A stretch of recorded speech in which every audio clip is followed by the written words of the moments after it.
YouTube channel medical and nurses सब। आज हम सॉल्व करने वाले हैं स्टाफ नर्स का ऑफिशियल 100 क्वेश्चन का पेपर, जिनका भी अपकमिंग टाइम में एमपी के लिए पेपर है, यूपी के लिए पेपर है या राजस्थान के लिए जीएनएम वालों का पेपर है। ये लोग इस क्लास को जरूर देखें क्योंकि आपके लिए बहुत ही ज़्यादा हेल्पफुल रहने वाला पेपर है। और आज जिनका भी 3 दिसंबर को झारखंड में एएनएम और ओएसएससी का जो एएनएम वालों का एग्जाम है, उन सभी के लिए बेस्ट ऑफ लक। आपका 11 बजे से 1 बजे तक पेपर है। आई होप आप लोग अपना पेपर बहुत ही अच्छे से दे के आए। तो यहाँ पर आज का जो पेपर है, पूरे यहाँ पे 100 क्वेश्चन रहेंगे। पेपर का फॉर्मेट हिंदी इंग्लिश में है। जो आपका सिलेबस है नर्सिंग एग्जाम के लिए, चाहे सीएचओ का हो या फिर आपका और कोई अदर एग्जाम होता है, यूपी वालों के लिए भी मैंने क्वेश्चन पेपर हेल्पफुल रहेगा। वो इसलिए क्योंकि आपको 100 जो क्वेश्चन आने हैं, 170 क्वेश्चन आने हैं, लेकिन आपका जो नर्सिंग कंटेंट है वो ज़्यादा आता है, तो उनके लिए भी ये क्वेश्चन हेल्पफुल रहेंगे। क्योंकि यहाँ पर anatomy, physiology, microbiology and gynaecology, paediatric, psychology, psychiatric सभी क्वेश्चन इस पेपर में इंक्लूडेड किए गए हैं। तो यहाँ पे देखिए पूरा ऑफिशियल पेपर है। तो यहाँ पर जो पहला क्वेश्चन है इस पेपर में दोनों फॉर्मेट आपको I think proper visibly show हो रहे हो, तो यहाँ पे आपको कोई भी डाउट है जो नहीं होने चाहिए। तो जो फर्स्ट क्वेश्चन है यहाँ पर, the type of joint between sacrum and coccyx. तो जो कोकैक्स और सैक्रम एंड वाला पार्ट है वर्टिब्रल कॉलम का सैक्रम, देन आफ्टर कोकैक्स। तो यहाँ पर ये कुछ ना कुछ जॉइंट्स होते हैं। तो यहाँ पर किस जॉइंट्स को, कौन सा जॉइंट है जो सैक्रम और कोकैक्स के बीच में रहेगा? सिम्फाइसिस, साइनोस्टोसिस, सिंक्रोंडोसिस या फिर सिंडेस्मोसिस, कौन सा जॉइंट रहेगा यहाँ पर इनके बीच में? तो कोकैक्स और जो सैक्रम है इनके बीच में जो जॉइंट रहता है वो कौन सा जॉइंट है? वो सिम्फाइसिस जॉइंट। कौन सा जॉइंट है? Symphysis joint. अगला क्वेश्चन है आपका, gall bladder is located. Gall bladder मतलब कि पित्ताशय कहाँ स्थित होता है? In upper right part of abdomen, on right side of liver, on left side of liver या फिर बिल्कुल है। यहाँ पे आपके ऑप्शन में दिया गया है कि गॉल ब्लैडर कहाँ पे होता है। तो गॉल ब्लैडर का काम क्या है? पित्ताशय का। जैसे लिवर ने तो अपना काम किया कि जो बाइल है उसको बनाया, स्टोर किया और रिलीज कर दिया, लेकिन जो गॉल ब्लैडर है अभी क्या काम करेगा? आपको एग्जाम में आता है। अब गॉल ब्लैडर मैंने बताया कि लिवर से रिलेट करता है, तो गॉल ब्लैडर का यहाँ पर फंक्शन क्या होगा? क्या काम करेगा गॉल ब्लैडर? तो गॉल ब्लैडर है जो, इसका मेन फंक्शन होता है कि जो लिवर ने जो बाइल बनाया, जो पित्त बनाया, उसको स्टोर करने का काम कौन करता है? लिवर। जैसे यदि आपको पूछें कि बाइल बनाता कौन है, गॉल ब्लैडर की लिवर, तब आपको कहना है लिवर, लेकिन इसके स्टोरेज वाला काम कौन करता है? तो स्टोर करेगा क्या? Gall bladder. और ये बाइल क्या करेगा? कोलेस्ट्रॉल, बिलिरुबिन और बाइल सॉल्ट से मिलके बना हुआ होता है एक तरीके से, तो यहाँ पर डाइजेशन में आपकी हेल्प करेगा। तो यहाँ पर गॉल ब्लैडर कहाँ पर रहेगा? Below the liver. यहाँ पे आप इमेज देखेंगे तो उससे आपको इजीली समझ में आएगा कि गॉल ब्लैडर कहाँ पे होता है? Below the liver. लिवर जो भी बाइल बनाएगा उसको स्टोर करने का काम कौन करेगा? Gall bladder. जरूरत पड़ने पर बाइल डक्ट के थ्रू यही रिलीज होगा। तो ये कहाँ पे रहेगा? यकृत के नीचे, ना दाईं ओर ना बाईं ओर। नेक्स्ट है यहाँ पर question, the type of membrane that lines the knee joint. तो घुटने के जोड़ में कौन सी झिल्ली लगी होती है? तो जो आपका नी है यहाँ पर कौन सी मेम्ब्रेन है जो कि कवर अप रहेगी, लाइन अप रहेगी? म्यूकस, एपिथेलियल, सिरोसस या फिर साइनोवियल मेम्ब्रेन। कौन सी मेम्ब्रेन रहती है? बहुत ही ईजी है, तो होती है साइनोवियल मेम्ब्रेन। आपने देखा होगा कि जो घुटने के यहाँ पर जिनको भी दर्द होता है या फिर जो टेस्टिंग की जाती है, तो यहाँ पे साइनोवियल फ्लूइड एस्पिरेट किया जाता है, और यही साइनोवियल फ्लूइड यदि ज़्यादा हो जाए या फिर कम हो जाए तो घुटने से चट चट आपको साउंड आना भी स्टार्ट होता है। तो यहाँ पर क्या है कि कौन सी मेम्ब्रेन है जो नी जॉइंट के यहाँ पर कवरिंग में? तो है साइनोवियल मेम्ब्रेन। और यहाँ पर एक फ्लूइड होता है साइनोवियल फ्लूइड, जो कि फ्रिक्शन में, इसमें फ्रिक्शन में हेल्प करेगा। नेक्स्ट है यहाँ पर, largest gland in the human body. मानव शरीर की सबसे बड़ी ग्रंथि कौन सी है? लिवर, थायराइड, पैंक्रियाज या फिर पिट्यूटरी? कौन सी ग्लैंड है जो ह्यूमन बॉडी की सबसे बड़ी ग्लैंड है? लिवर है, थायराइड, पैंक्रियाज है कि पिट्यूटरी है? बहुत इजी क्वेश्चन है। सबसे बड़ी ग्रंथि कहते हैं तो क्या है? लिवर। यदि सबसे बड़ी एंडोक्राइन ग्लैंड पूछते तब आप कहते क्या? थायराइड। लेकिन यहाँ पे डायरेक्ट आपको कहा है कि लार्जेस्ट ग्लैंड, तो आपको कहना है लिवर। यदि यहाँ पर आपको कहते एंडोक्राइन ग्लैंड, क्या कहते हैं? एंडोक्राइन ग्लैंड, तब आप क्या कहते? थायराइड। लेकिन यहाँ पे पूछा है ओनली ग्लैंड। नेक्स्ट क्वेश्चन है, the human I forms the image of an object at is. मानवीय आंख वस्तु की इमेज बनाती है अपने कौन से पार्ट पर? कॉर्निया पर, आइरिस पर, प्यूपिल पर कि रेटिना पर? ह्यूमन आई है जो आंखें हैं किसी भी ऑब्जेक्ट की, इमेज कहाँ पे बनाएंगी? तो इमेज हमेशा बनती है कहाँ पर? रेटिना पर। कहाँ पे बनेगी? रेटिना पर। नेक्स्ट क्वेश्चन है, which of the following are functions of liver. ये देखिए मैंने जस्ट अभी आपको बताया था गॉल ब्लैडर का फंक्शन। अब यहाँ पे कहा है कि लिवर का फंक्शन क्या है? Nucleic acid metabolism, carbohydrate and lipid metabolism, यहाँ पर आपको आई थिंक प्रॉपर विजिबल हो रहा होगा, and activation of vitamin D. दूसरा ऑप्शन है कार्बोहाइड्रेट तथा लिपिड मेटाबॉलिज्म एंड ब्लूबिन को एक्सक्रीट करना, विटामिन डी को एक्टिवेट करना। फिर तीसरे ऑप्शन में है कि activation of vitamin D, nucleic acid metabolism, excretion of bilirubin. Last में nucleic acid metabolism, activation of vitamin D और एक्सक्रीशन ऑफ ब्लूबिन। तो यहाँ पर लिवर के फंक्शन में कौन सा आपका सही आंसर होगा? लिवर का जो मेन काम होता है क्या?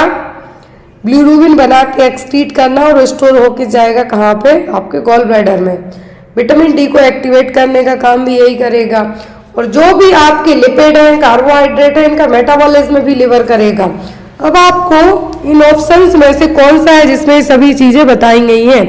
वो है आपका ऑप्शन नंबर बी। कौन सा? Option number B. कार्बोहाइड्रेट और लिपिड का मेटाबॉलिज्म करना, बिलिरुबिन को एक्सक्रिएट करना और विटामिन डी को एक्टिवेट करना। तो ये काम किसका है? लिवर का। अगला क्वेश्चन है, the largest quantity of air that can be expired after a maximum inspiratory effort is. Largest quantity है एयर की, क्या है?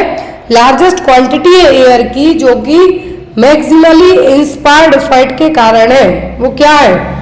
Residual volume, tidal volume, vital capacity of the lungs या फिर लंग वॉल्यूम। तो कौन सा यहाँ पर टर्म आपको यूज किया जाएगा कि जो भी आप क्या है लार्जेस्ट क्वांटिटी है किसकी? एयर की। जो भी आपने एयर छोड़ी और उसके बाद है जो इंटरनली जो आपके सांस खींचते हैं उस टाइम पर जो आपका एफर्ट लगता है उसको लेके, तो जो पूरा टर्म यूज किया जाएगा वो कहलाता है vital capacity of the lungs. वो एक्सपिरेशन और इंस्पिरेशन दोनों की बात की गई है। तो लंग्स की कितनी क्षमता है वो, तो यहाँ पर क्या है? Vital capacity of the lungs. अगला क्वेश्चन है, the receptor organ of sense of hearing in the year of human being is. Receptor organ कौन सा है ह्यूमन ईयर में? रिसेप्टर ऑर्गन कौन सा है? सेक्युलस, आर्टिकुलस, मिडिल ईयर या फिर कोक्लिया? कौन सा है रिसेप्टर ऑर्गन? तो वो है क्या? कोक्लिया। क्या है? Cochlea. Next one, in the kidney of human being the loop of Henle is found. Kidney में लूप ऑफ हेनले कहाँ पाए जाते हैं? मेडुला में, कॉर्टेक्स में, पेल्विस में कि पिरामिड में?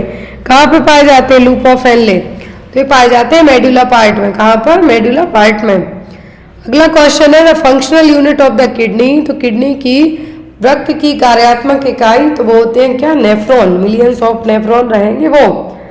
अगला क्वेश्चन है, which method does not belongs to sterilisation below 100 degree Celsius. कौन सी मेथड है 100 डिग्री से भी कम होने वाले स्टरलाइजेशन प्रोसेस का हिस्सा नहीं है? Holders method of pasteurization, tyndallization, face method of pasteurization या फिर इंस्पिसेशन जिसको कहते हैं संघनन। कौन सी मेथड है? तो क्या? टिंडलाइजेशन, टिंडलीकरण या फिर टिंडलाइजेशन। यहाँ पर 100 डिग्री टेम्परेचर का भी इस्तेमाल नहीं किया जाता है। क्या है? टिंडलाइजेशन जो मेथड है इसमें 100 डिग्री का भी यूज नहीं किया जाता है। यहाँ पर 100 डिग्री सेंटीग्रेड के यहाँ पे क्या कहा है कि बिलो 100 डिग्री के, मतलब 100 डिग्री के नीचे है जो कौन सी मेथड एप्लीकेबल नहीं होगी, तो वो क्या होगी, टिंडलाइजेशन। क्या है, टिंडलाइजेशन। ये मेथड है जो 19वीं शताब्दी में स्टरलाइजेशन के लिए, स्पेशली खाने के लिए लाई गई थी। जॉन टिंडल ने इसकी डिस्कवरी की थी, इसीलिए इस मेथड का नाम भी क्या पड़ गया, टिंडलाइजेशन। और इस टिंडलाइजेशन मेथड में 100 डिग्री टेम्परेचर ही, सॉरी, जो टिंडलाइजेशन मेथड में क्या 100 डिग्री टेम्परेचर यूज किया जाता है, लेकिन 100 से कम नहीं। इसीलिए यहाँ पे 100 वाली मेथड की बात की गई है कि 100 डिग्री से कम होने वाले निर्जीवाणुकरण से कौन सी विधि संबंधित नहीं है। ये 100 डिग्री के ऊपर ही है, इसीलिए यहाँ पे, बाकी यहाँ पे क्या है, जो टेम्परेचर है 100 डिग्री से भी कम होगा तो भी पास्चराइजेशन में काम हो जाएगा। नेक्स्ट है यहाँ पे question, which of the following drug inhibit protein synthesis, कौन सी औषधि है जो प्रोटीन संश्लेषण में अवरोधित करती है। ऑप्शन है यहाँ पर पेनिसिलिन, सेफेलोस्पोरिन, बैट्रेसिन या फिर बेसिट्रेसिन या फिर अमीकासिन। कौन सी मेथड है जो प्रोटीन सिंथेसिस को इनहिबिट करेगी, तो ये करती है यहाँ पर पेनिसिलिन। क्या करेगी, penicillin. Next one, which of the following is an inborn immunity, inborn और या फिर ये कह सकते हैं कि जन्म से मिली हुई इम्यूनिटी कौन सी है, नेचुरल, इनेट, नेचुरोपैस्टरल immunity, both A and B. कौन सी इम्यूनिटी है, तो वो होती है नेचुरल और इनेट, जो कि आपको at the time of birth से ही मिलती है, तो ये होंगे आपके दोनों, मतलब कि option number D. Next one, acid fast staining is generally used for identification of, acid fast staining कौन से बैक्टीरिया को डायग्नोस करने के लिए आइडेंटिफाई करने के लिए यूज किया जाता है, स्टेफाइलोकोकस ओरियस, इकोलाई, माइकोबैक्टीरिया या फिर माइकोप्लाज्म। किसके लिए है ये मेथड, तो ये होती है माइकोबैक्टीरिया के लिए। एसिड फास्ट स्टैनिंग और जील नेल्सन स्टैनिंग, यहाँ पे आपको ये भी नाम याद रखना है, जील नेल्सन स्टैनिंग और एसिड फास्ट स्टैनिंग मेथड, ये किसके लिए, माइकोबैक्टीरिया को माइकोबैक्टीरिया को आइडेंटिफाई करने के लिए। अगला क्वेश्चन है, एंटीबॉडीज आर प्रोड्यूस्ड बाय, तो एंटीबॉडीज का प्रोडक्शन कौन करती है, T cell, plasma cell, microphage या फिर एंटीजन प्रेजेंटिंग सेल। कौन सी सेल है जो एंटीबॉडी का प्रोडक्शन करती है, तो वो है टी सेल्स। कौन सी, टी कोशिका के द्वारा या फिर टी सेल्स। अगला क्वेश्चन है, the nursing process is utilised to, nursing process का उपयोग किया जाता है किसके लिए, provide a systematic, organized and comprehensive approach to meet the needs of the client, encourage the family to make decision regarding patient care, increase the involvement of allied healthcare professionals in decision making, या none of the above। किसके लिए है जो किया जाता है, nursing process.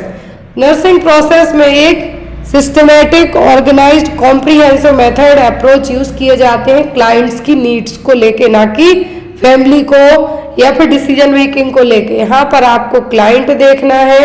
जब आपको एग्जाम में इस तरीके से आए कि नर्सिंग प्रोसेस हॉस्पिटल में होगी, ना कि आप घर जाके किसी के नर्सिंग प्रोसेस वाले स्टेप फॉलो करेंगे जाके, तो यहाँ पर नर्सिंग प्रोसेस का जो हिस्सा है वो क्या है, systemic, organised and comprehensive approach to the, जो भी आपके क्लाइंट्स की जरूरत है उसको देखते हुए। Next, open bed is for, तो जो ओपन बेड है किसके लिए, new patient, operated patient, cardiac patient या फिर स्मॉल चिल्ड्रन के लिए, किसके लिए होते हैं। ओपन बेड का मतलब है जो नए पेशेंट आते हैं उनके लिए, नए मरीज के एडमिशन के लिए।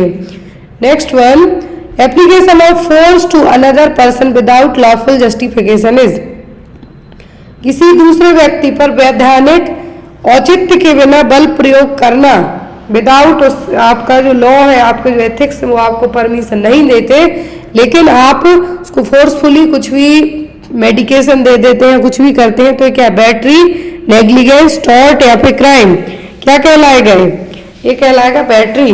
क्या कहलाएगा, बैटरी। किसी दूसरे व्यक्ति पर जो विदाउट लॉ जस्टिफिकेशन के आप कुछ भी करते हैं तो वो क्या है, वो battery. Next one, the second step of nursing process, तो नर्सिंग प्रोसेस का दूसरा स्टेप क्या, assessment, nursing care, nursing diagnosis या फिर हेल्थ प्रमोशन, कौन सा है। फर्स्ट असेसमेंट ये पहला है, ये दूसरा है यहाँ पर नर्सिंग डायग्नोसिस, तीसरा आता है प्लानिंग, चौथा होता है इम्प्लीमेंटेशन और पांचवा होता है इवैल्यूएशन। यहाँ पर क्या है, nursing diagnosis. Next one, the term informed consent means, तो इन्फॉर्म्ड कंसेंट का मतलब क्या है? मरीज को जानकारी प्रदान करना, नर्सों को जानकारी प्रदान करना, परिवार के सदस्यों को जानकारी देना, या फिर to take consent from patient और his family member for any surgery और any other procedure. Inform consent पे आप साइन कराते हैं मरीज के लिए जब भी कोई सर्जरी हो रही हो तब, या फिर कुछ ऐसा प्रोसीजर हो रही हो जिसमें मरीज को कुछ नुकसान हो भी सकता है, नहीं भी हो सकता है, लेकिन आप लीगल जो इम्प्लीकेशंस है, लीगल कंडीशन जो प्रॉब्लम्स होती हैं बाद में, उनसे बच सके, इसीलिए क्या साइन कराया जाता है, इन्फॉर्म्ड कंसेंट। या तो मरीज साइन कर सकता है, यदि मरीज की कंडीशन ठीक नहीं है तो मरीज के फैमिली वाले भी इसको साइन कर सकते हैं। Next one, sunlight is a good source of, तो सूर्य की किरणें किसका सबसे अच्छा स्रोत है? विटामिन डी, ए या फिर ई और के। तो आपकी स्किन कौन से विटामिन को एब्जॉर्ब करती है? तो ये vitamin D.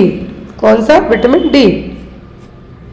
Next one, function of a professional nurse are the following except, professional nurse के सभी काम है किसी एक को छोड़कर। To provide basic nursing care to all your relatives, to administer medication as prescription, to participate in research, to participate in nursing student training programme.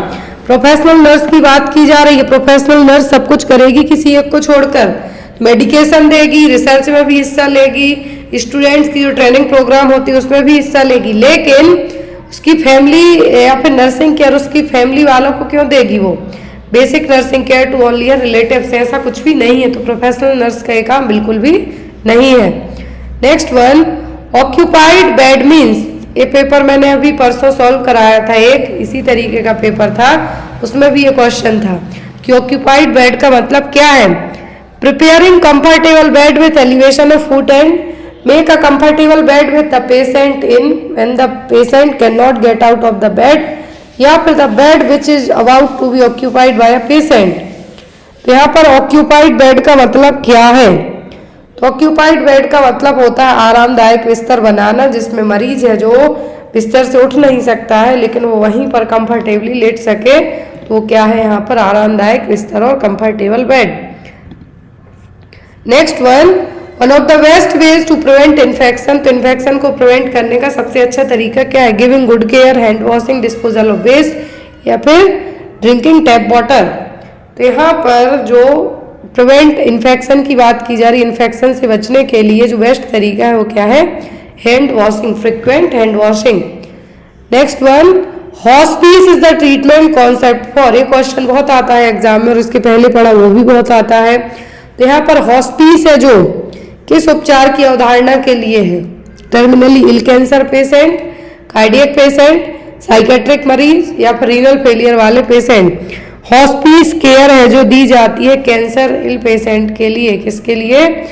Cancer ill patient के लिए, टर्मिनली इल कैंसर मरीज के लिए।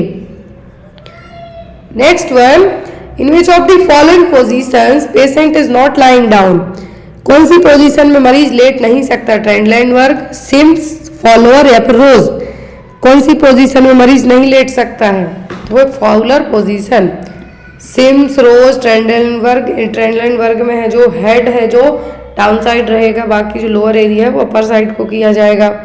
तो यहाँ पर जिस position में लेटेगा नहीं, इसमें कैसा रहेगा? हाफ सिटिंग रहेगा, तो होगा Fowler position. Next one, knee chest position is also known as cardiac, supine, lithotomy, या फिर जेन्यू पेक्टोरल पोजीशन। तो नी चेस्ट पोजीशन का दूसरा नाम है जेन्यू पेक्टोरल पोजीशन। ये जितने भी क्वेश्चन है यहाँ पर पोजीशन को लेके विथ इमेज के आपको पढ़ाए गए हैं, क्योंकि जो इमेज बेस्ड क्वेश्चंस आपको एग्जाम में आते हैं उनमें या तो पोजीशन बना के दी जाती है, यहाँ पर तो अदर नेम पूछा है, लेकिन कुछ एग्जाम्स जैसे नॉर्सेट हो गया या फिर लास्ट टाइम से एमपी के 2 बार के पेपरों में 3 क्वेश्चन है जो इमेज बेस्ड आए हैं हर सेट में। इस तरीके से यहाँ पर हो सकता है आपको ट्रेंडलाइन वर्क पोजीशन, सुपाइन या फिर लिथोटोमी पोजीशन की क्या करते हैं? इमेज दे दें, पूछे कि कौन सी पोजीशन है, लेकिन नीचे पोजीशन का नाम पूछा है यहाँ पर, तो क्या? Genu pectoral position. Next one one of the golden rules of first aid, प्राथमिक चिकित्सा का गोल्डन रूल क्या है? Care of patient, saving life, help the patient या फिर none of the above.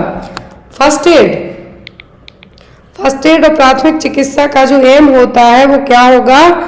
Saving the life, मरीज की जान बचाना आपकी फर्स्ट प्रायोरिटी है। बाद में केयर तो बाद में होगी, जान बचेगी जब तो केयर पर कर पाएंगे। फर्स्ट एड में आपकी जो गोल्डन रूल है वो क्या है? वो है saving the life.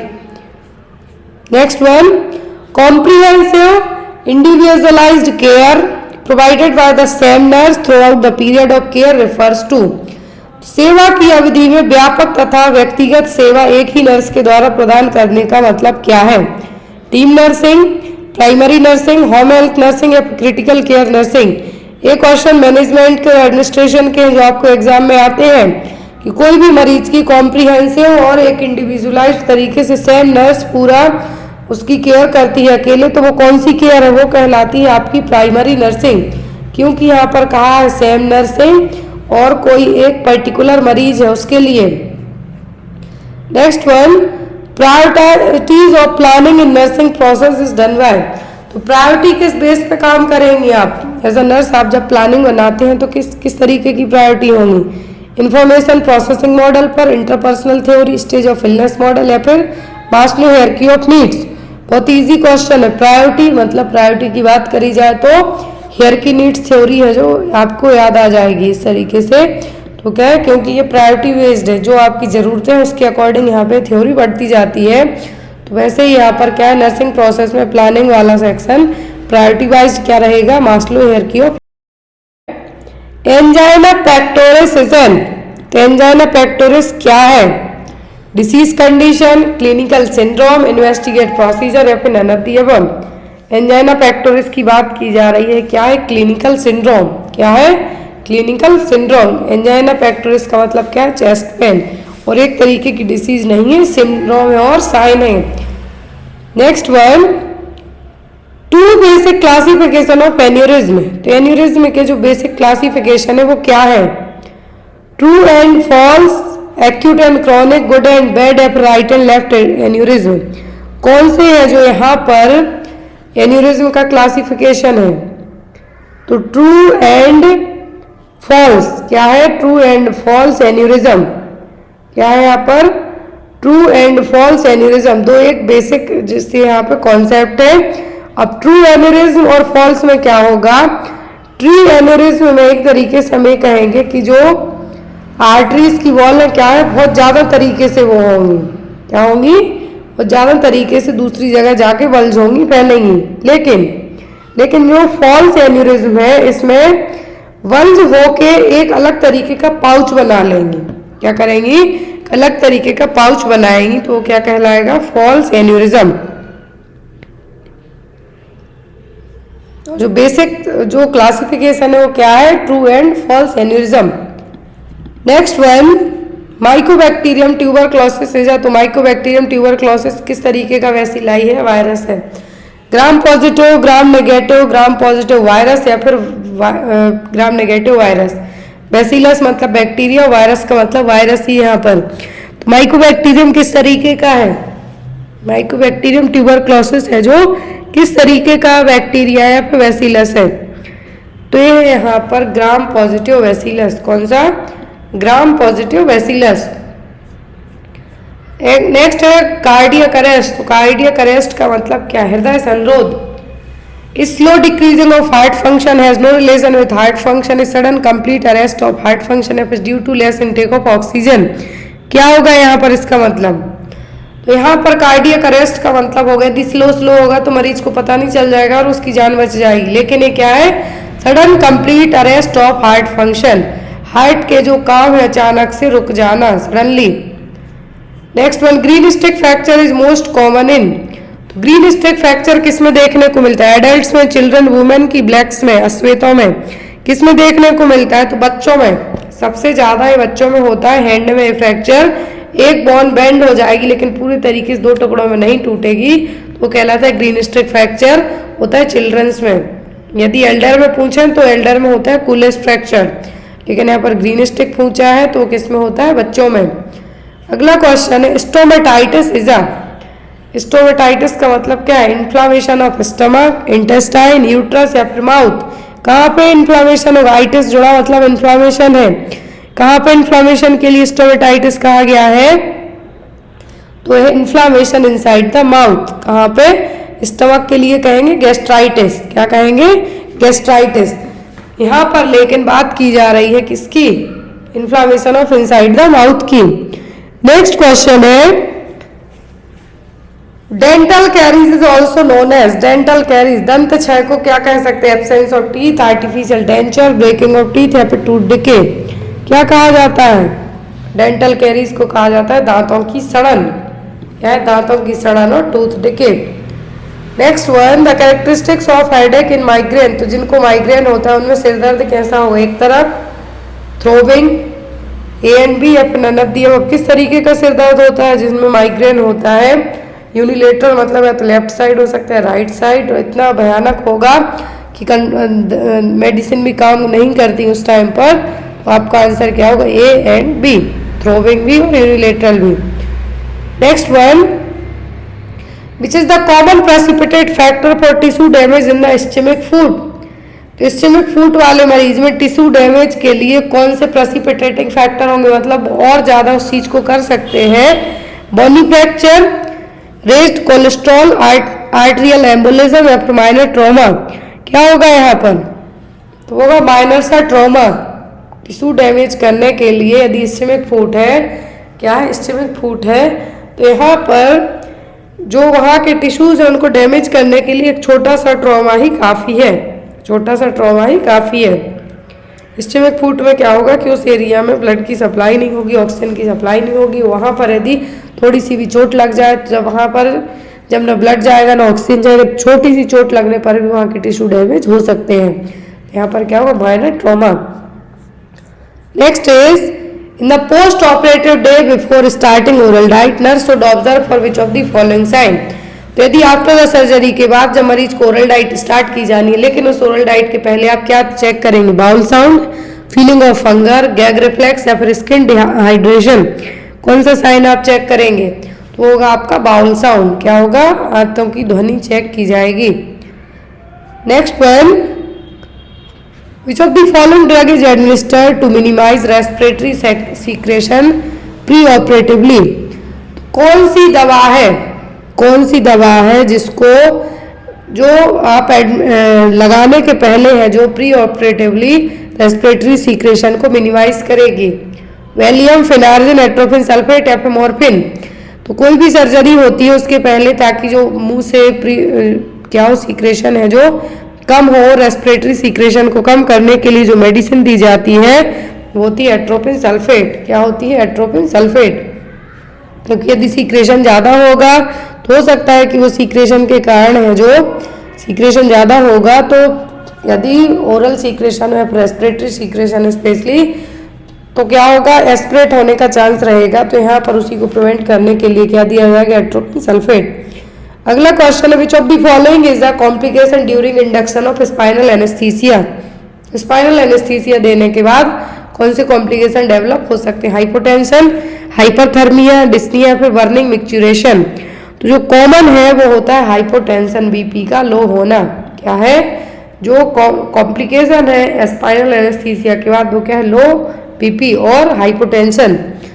Next one, malaria parasite is best obtained from a patient. Malaria रोगी में मलेरिया परजीवी सर्वोत्तम रूप से कब प्राप्त होगा? An hour after rise of temperature, while temperature is rising sharply, after temperature becomes normal, या फिर कोई भी समय।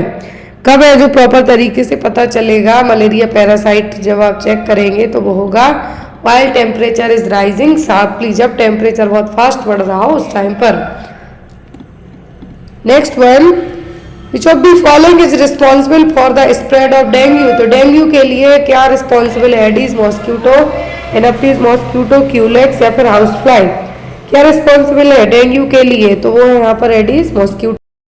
What are the sign of cataract. तो कैटरैक्ट के क्या लक्षण हैं? Double vision of I, हेलस around light, blurring of vision या फिर ऑल ऑफ दी अब। कैटरैक्ट और मोतियाबिंद के लक्षण यहाँ पे पूछे गए हैं, तो कौन से होंगे यहाँ पर? जो कैटरेक्ट है इसमें क्या होगी, जो आपकी लेंस है आँखों के उन पर ओपेसिटी छाएगी, तो इसके कारण डबल विज़न भी हो सकता है। जो आपकी आँखों में जो लाइट है क्या है वो आपको हेलस विज़न भी देखने को मिलेगा, ब्लर विज़न भी होगा, मतलब धुंधला भी दिखाई देगा। तो ये आंसर सभी होंगे। यदि कहते टनल विज़न, क्या है टनल विज़न, जिसमें आपको ओनली इस बीच का बस दिखेगा, तो वो होता है किसमें, ग्लूकोमा में। लेकिन यहाँ पे कहा गया है कि halos around the light, blurring vision और डबल विज़न तो ये देखने को मिलते हैं कैटरेक्ट में।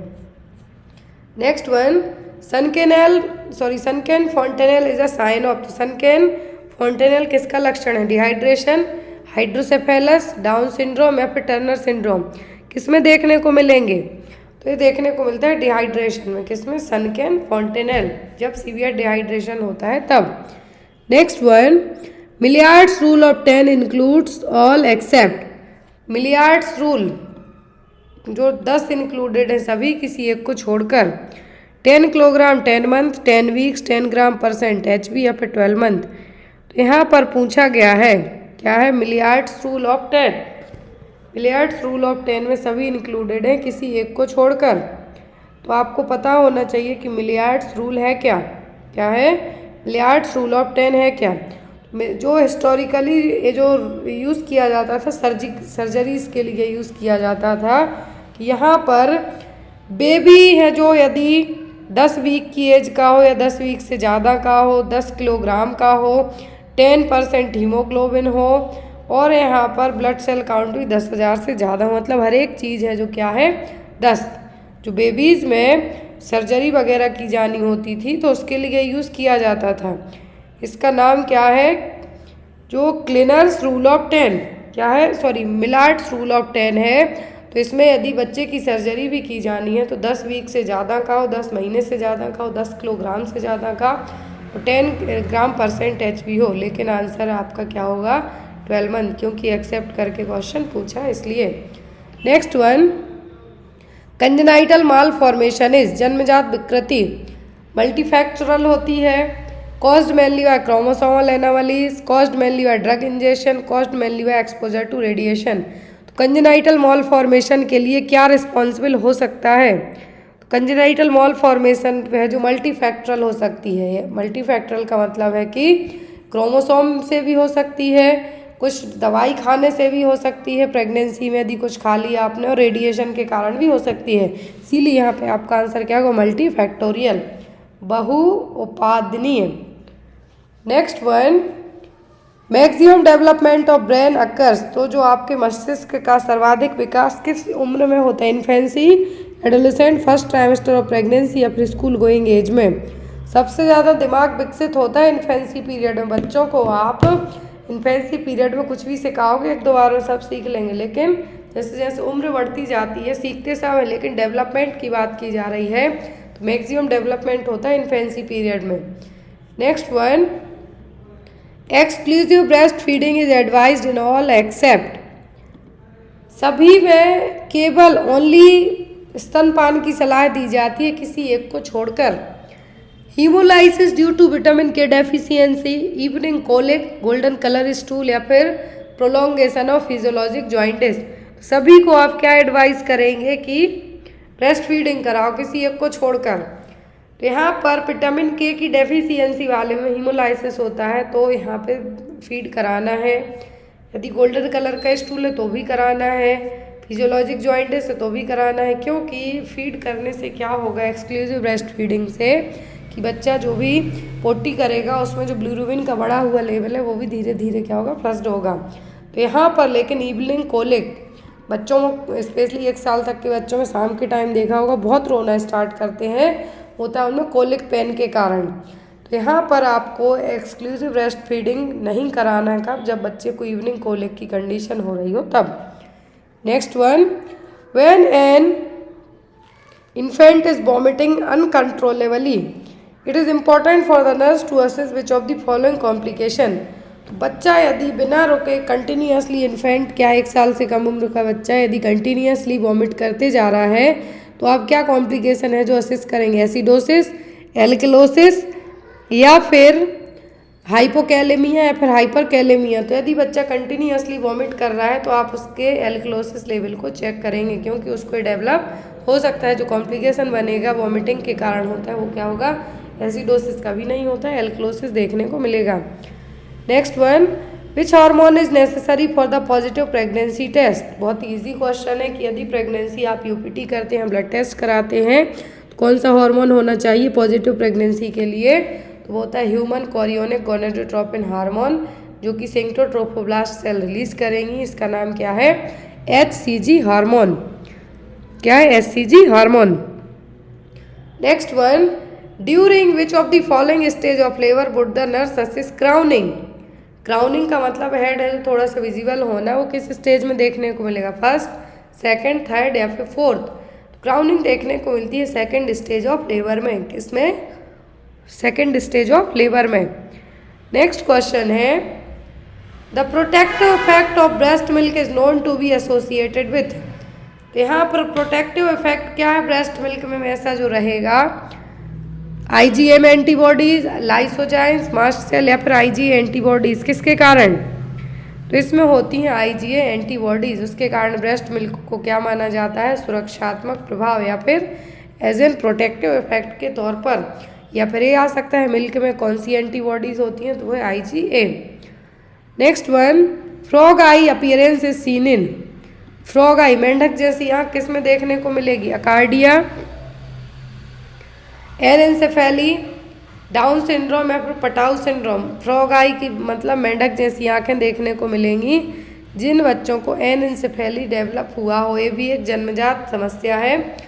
Next one, the commonest cause of enuresis in children. तो बच्चों में जो क्या है, यूरिन कंट्रोल नहीं कर पाते हैं, तो वो क्या है, urinary tract infection, spina bifida, psychological stress या फिर डायबिटीज मेलाइटिस। बच्चों में यदि कॉमन पूछा गया है तो इसका रीज़न होता है साइकोलॉजिकल स्ट्रेस। या तो बच्चे बहुत ज़्यादा थके हुए हों, स्ट्रेसफुल सिचुएशन में हो, या फिर उनको किसी ने मार दिया हो, डांट दिया हो, तो ऐसे केस में भी बच्चों को सूसू कराती है। Next one, the earliest sign of congestive heart failure of a chest x-rays. तो अर्ली साइन क्या है, कंजेस्टिव हार्ट फेलियर वाले मरीज के यदि चेस्ट एक्सरे कराते हैं तो क्या देखने को मिलेगा, increased heart size, Carlos V line, pulmonary oedema, pleural effusion. क्या विजुअलाइज होगा, यदि कंजेस्टिव हार्ट फेलियर वाला मरीज है तो सबसे फर्स्ट यहाँ पर एक्सरे कराएंगे तो अर्ली साइन होगा कि हृदय का आकार बड़ा दिखना। Next one, which of the following is not a type of hearing loss. तो हियरिंग लॉस का जो टाइप है कौन सा नहीं है, कंडक्टिव, सेंसरी, सेंट्रल या फिर माला अडाप्टिव हियरिंग लॉस। कौन सा नहीं है, सेंट्रल भी है, सेंसरी भी है, कंडक्टिव है, लेकिन माल अडाप्टिव हियरिंग लॉस है जो नहीं है। Next one, recurrent abdominal pain in children is the most due to. तो बच्चों में कंटिन्यूअसली जो पेट दर्द होता है, बार बार पेट दुखने का कारण क्या है, round warm, behavioural problem, amoebiasis या फिर जियार्डियासिस। क्या हो सकता है, तो बच्चों में जो रिकरेंट एब्डोमिनल पेन का जो रीजन है वो क्या है, इमोशनल या फिर बिहेवियरल प्रॉब्लम। क्या है, इमोशनल या फिर behavioural problem. Next one, blepharitis is related to. तो जो आपकी आइलेट्स में होने वाला इन्फेक्शन है वो क्या कहलाता है, ब्लिफराइटिस। तो ये किससे रिलेट करेगा आपकी आँखों से।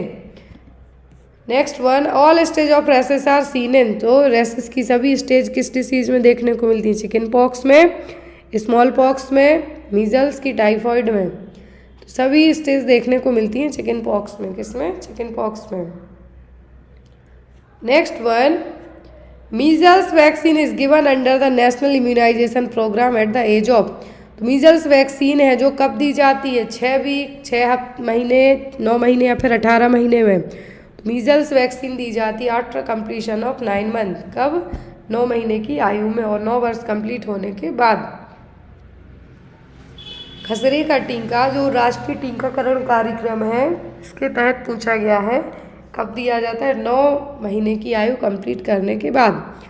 Next one, which of the following sales is found in female before puberty. मतलब प्यूबर्टी के पहले कौन सी सेल्स पाई जाती हैं, primary oocyte, secondary oocyte, polar body या फिर ओबम। क्या है जो प्यूबर्टी के पहले बस पाई जाती हैं, तो वो है प्राइमरी oocyte। क्या है? Primary oocyte। नेक्स्ट क्वेश्चन है, failure of which contraceptive method में कॉज एक्टोपिक प्रेगनेंसी।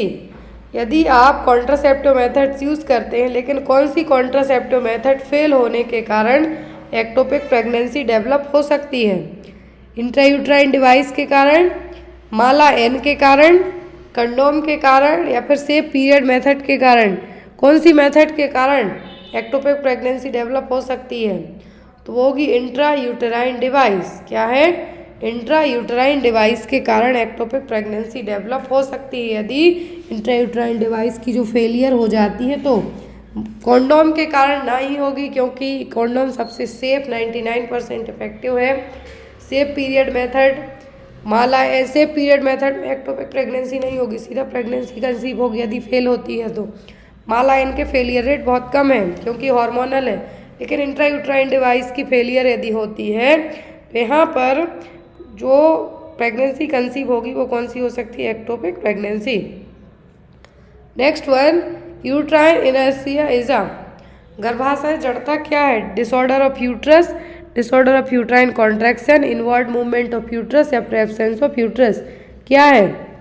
तो एक कॉन्ट्रैक्शन, यूट्राइन के कॉन्ट्रैक्शन बहुत ही कम आना, वो क्या कहलाता है? डिसऑर्डर ऑफ यूट्राइन कॉन्ट्रैक्शन और यूट्राइन इनर्टिया।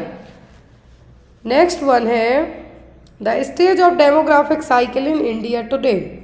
तो ये पुराना पेपर है, तो यहाँ पे कहा गया है कि डेमोग्राफिक साइकिल है जो इंडिया में वो कौन सी स्टेज पर है? Low stationary, high stationary, early expanding, या फिर लेट एक्सपेंडिंग।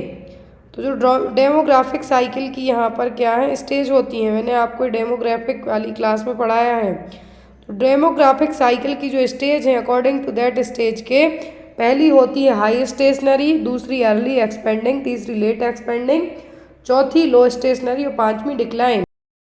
हाई स्टेशनरी, दूसरी अर्ली एक्सपेंडिंग, तीसरी लेट एक्सपेंडिंग, चौथी लो स्टेशनरी और पांचवी होती है डिक्लाइन। अब इंडिया की बात की गई है तो इंडिया कौन सी स्टेज में है? तो इंडिया लेट एक्सपेंडिंग स्टेज में। किसमें? लेट एक्सपेंडिंग स्टेज में। अकॉर्डिंग टू दैट पेपर के, जो पुराना पेपर है उसके अकॉर्डिंग यदि हम बात करें अभी रिसेंट में कि इंडिया कौन सी स्टेज में है, तो इंडिया है अभी फर्स्ट स्टेज में। किसमें? हाई में। तो यदि आपको हाई का मतलब यहाँ पे क्या है? डेमोग्राफिक साइकिल के अकॉर्डिंग हाई का मतलब क्या है? बर्थ रेट बहुत ज्यादा। क्या है? बर्थ रेट बहुत ज्यादा। तो यदि आपको रिसेंट में पेपर आता है तब आप क्या कहेंगे? High stationary stage. Next one is the element of primary health care is. तो प्राइमरी हेल्थ केयर के एलिमेंट कैसे? Water supply, immunisation, maternal child health, या फिर ऑल ऑफ दी अबव। क्या एलिमेंट है यहाँ पर? तो ये सभी है। क्या है? ये सभी है। Next one, the scientific study of human population. तो मानव जनसंख्या का वैज्ञानिक अध्ययन क्या कहलाएगा? सेक्स रेशियो, डेमोग्राफी, अर्बनाइजेशन, या फिर फैमिली वेलफेयर। तो ह्यूमन पॉपुलेशन की स्टडी क्या कहलाती है? जनसांख्यिकी और डेमोग्राफी। क्या? जनसांख्यिकी और demography. Next one, the primary aim of national health policy 2017 is. राष्ट्रीय स्वास्थ्य नीति 2017 का प्रथम उद्देश्य क्या है? Prioritising role of government in health system, financing health care services, universal access to free drug and diagnostic services, या ऑल ऑफ दी अबव। 2017 की जो प्राइमरी एम है नेशनल हेल्थ पॉलिसी का, ये सभी एम रखे गए हैं कि निःशुल्क दवाओं का और जो फ्री ड्रग है एक्सेस है वो प्रोवाइड कराना, फाइनेंसिंग सपोर्ट करना, और यहाँ पर जो गवर्नमेंट का जितनी भी हेल्थ केयर सिस्टम है उनमें गवर्नमेंट की प्रायोरिटी ज्यादा होना। Next one, the present national mental health policy was formulated in the year. National mental health policy कब लाई गई थी? 2012 में, 14 में, 16 में कि 17 में? कब लाई गई थी? तो आई थी 2014 में। Next is the first institution having successful telemedicine in India is. Telemedicine को लेके मैंने बहुत टाइम पहले, जब कोविड के पहले बहुत यूज हुआ टेलीमेडिसिन, उस टाइम पे पढ़ाया था। तो टेली मेडिसिन है सबसे पहले कहाँ पे स्टार्ट किया गया था? नारायण हृदयालय में, एस्कॉट्स दिल्ली में, फोर्टिस में कि वोकार्ड में, कहाँ पर ये स्टार्ट किया गया था? सबसे पहले स्टार्ट हुआ था नारायण हृदयालय में। Next one, the side effect of consuming oral pills is. Oral pills के साइड इफेक्ट क्या है? Nausea, vomiting, hypertension, respiratory distress या फिर नन ऑफ द अबव। तो ओरल पिल्स का फर्स्ट साइड इफेक्ट होता है नोजिया और डिजीनेस का फील होना। Next one, the global action plan under universal I health for provision of effective and accessible I care was formulated for a period between. तो प्रभावी एवं सुलभ नेत्र सुश्रुता सेवा उपलब्ध कराने हेतु वैश्विक नेत्र स्वास्थ्य के अंतर्गत किया जाने वाला ग्लोबल एक्शन प्लान है जो कब लाया गया था? 2010 से 2020 के बीच में, 2014 से 2020 के बीच में, 2015 से 2020 के बीच में कि 2016 से 2020 के बीच में? कब ये प्लान है जो लाया गया था? तो ये प्लान आया था 2014 से 2020 के बीच में। Next, dots therapy category third medicine does not include. तो डॉट्स की जो तीसरी कैटेगरी है, डॉट्स थेरेपी की जो कैटेगरी नंबर थर्ड है, उसमें कौन सी मेडिसिन इंक्लूडेड नहीं है? क्वेश्चन नंबर 74 में आप देखिए कहा गया है कि डॉट्स थेरेपी में कौन सी मेडिसिन इंक्लूडेड नहीं है, सॉरी थर्ड कैटेगरी में कौन सी मेडिसिन इंक्लूडेड नहीं है?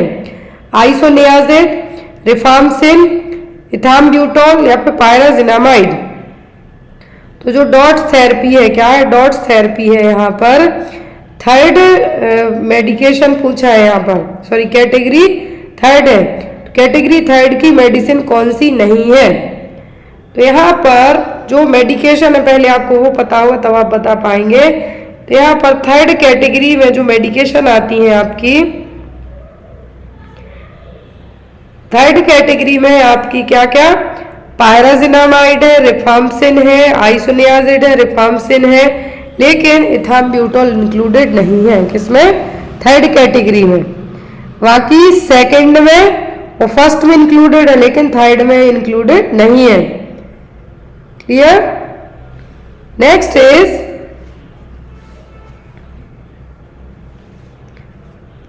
The short term objective of national tuberculosis programme. तो शॉर्ट टर्म क्या ऑब्जेक्ट थे नेशनल ट्यूबरक्लोसिस प्रोग्राम के?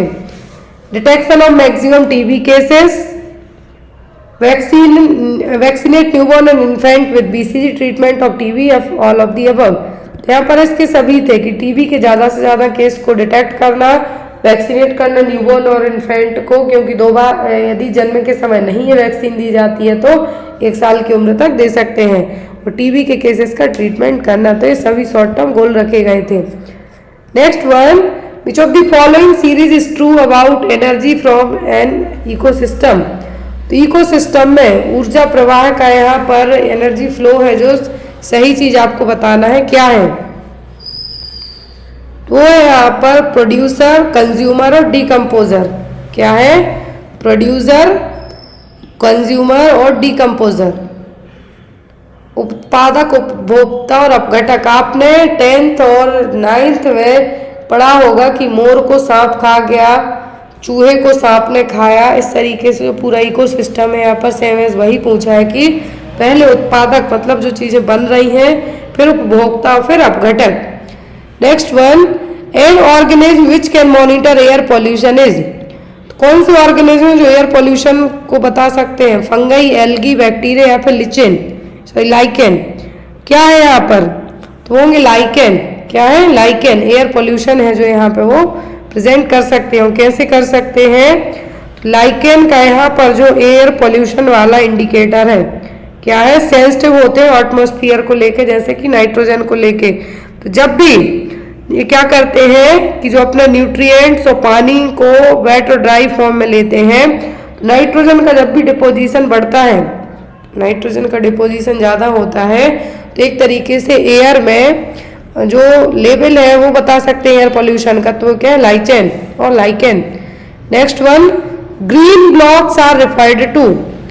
ग्रीन ब्लॉक्स क्या है? Probiotic curd, biobricks, green cover या फिर ग्रीन मिनिस्ट्री। क्या है यहाँ पर? तो ये क्या है? Biobricks. Next one, what is a biodiversity? जैव विविधता क्या है? Many type of flora and fauna in one forest, many type of flora and fauna in many forest, many population of one species in one forest have all of the above. तो यहाँ पर क्या है, biodiversity का मतलब है कि अलग अलग टाइप के फ्लोरा एक ही जंगल में होना, एक वन में अनेक प्रकार के पेड़ पौधे व पशुओं का वर्ग, वो क्या है, जैव विविधता और biodiversity. Next one, the theory of evaluation was put forward bye. क्रम विकास का सिद्धांत किसने दिया था? अरस्तु, लुईस पास्चर, ग्रेगर मेंडल या फिर चार्ल्स डार्विन ने? किसने दिया था? तो ये दिया था चार्ल्स डार्विन ने, theory of evolution. Next one, which of the following process does not increase the amount of carbon dioxide in the air? कौन सी प्रोसेस से CO2 का लेवल नहीं बढ़ेगा इन्वायरमेंट में? ब्रीदिंग से, बर्निंग ऑफ पेट्रोल, फोटोसिंथेसिस या फिर एरोबिक डिके ऑफ वेजिटेशन? किससे नहीं बढ़ेगा? तो वो होगा फोटोसिंथेसिस से। किससे? फोटोसिंथेसिस से।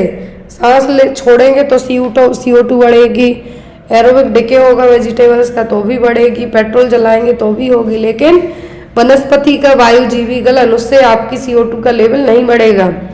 Next is environmental pollution can be controlled by. Environmental pollution कैसे कंट्रोल किया जा सकता है? Checking atomic blast, manufacturing electric vehicle, sewage treatment या फिर all of the above.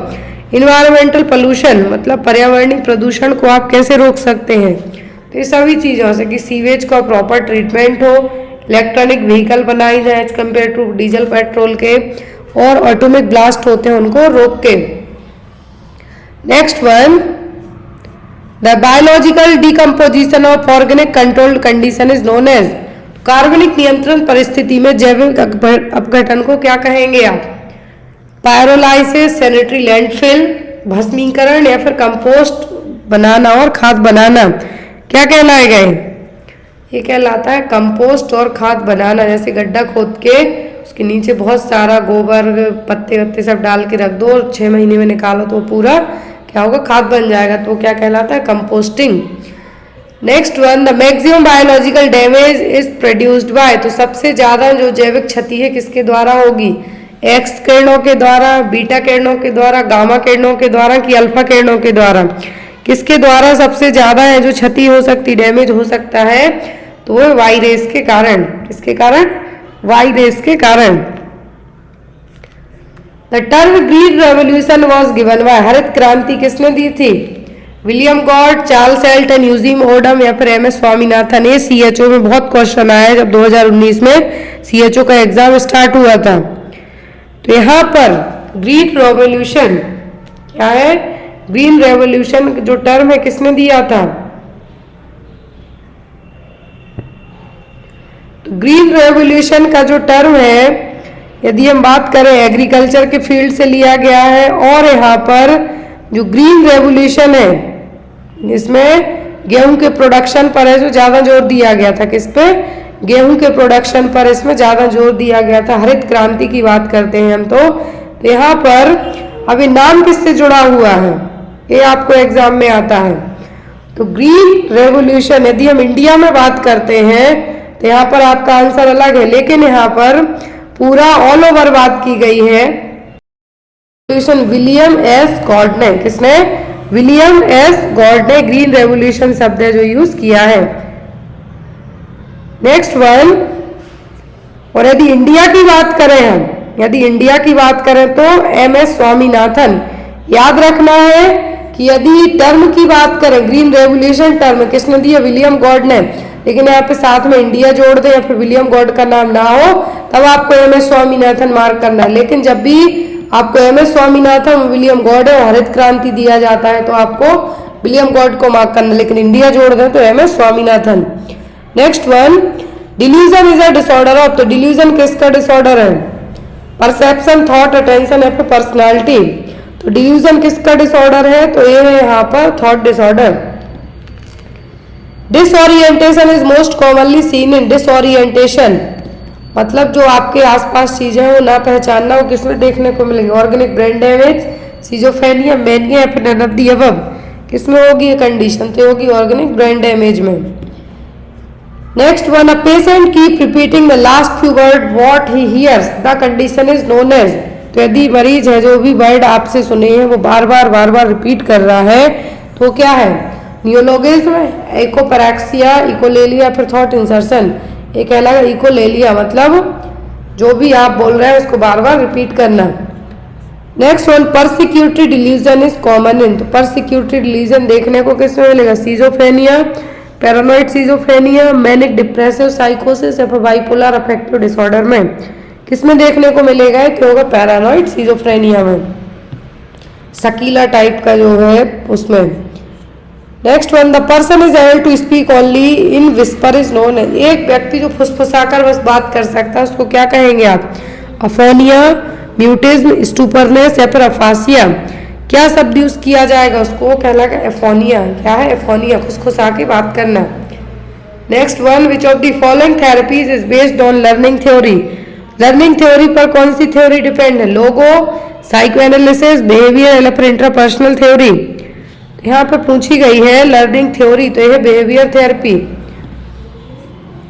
Extreme feeling of happiness, extreme feeling of happiness देखने को मिलता है मैनिया में। कौन सी स्टेज में? एलेशन, एक्सटेसी, एक्सल्टेशन या फिर यूफोरिया में। किसमें देखने को मिलेगा? ये देखने को मिलेगा यूफोरिया में, मरीज जरूरत से ज्यादा खुश होगा। ईगो वर्ड्स बेस्ड ऑन, तो ईगो है जो किस पर काम करेगा? रियलिटी पे, प्लेजर, परफेक्शन या फिर कोइंसेंस पर। किस पे काम करेगा ईगो? तो ये रियलिटी प्रिंसिपल पर। आईडी ईगो सुपर ईगो पढ़ा है, तो ईगो किस पे काम करता है? रियलिटी प्रिंसिपल पर। नेक्स्ट, द वर्ल्ड पॉपुलेशन दिवस, विश्व जनसंख्या दिवस कब मनाएंगे? 11 जुलाई, 21 सितंबर, 21 जनवरी या फिर 11 जून को। कब मनाते हैं हम? तो मनाते हैं हम 11 जुलाई को। Next, religion is an important institution.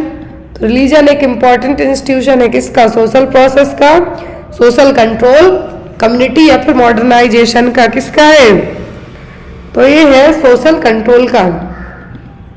अब यहाँ पे आपके 5 क्वेश्चन है एडमिनिस्ट्रेशन और मैनेजमेंट के। क्वेश्चन है यहाँ पर, the code of ethics in nursing was adopted and published by the. Nursing के जो कोड है और एथिक्स है कब किसके द्वारा अडॉप्ट करके पब्लिश किए गए थे? Indian nursing council, Rajasthan nursing council, WHO या फिर इंटरनेशनल काउंसिल ऑफ नर्सेस। किसने पब्लिश किए थे? तो नर्सिंग की जो थीम से लेके पब्लिकेशन तक है वो कौन करता है? International Council of nurses.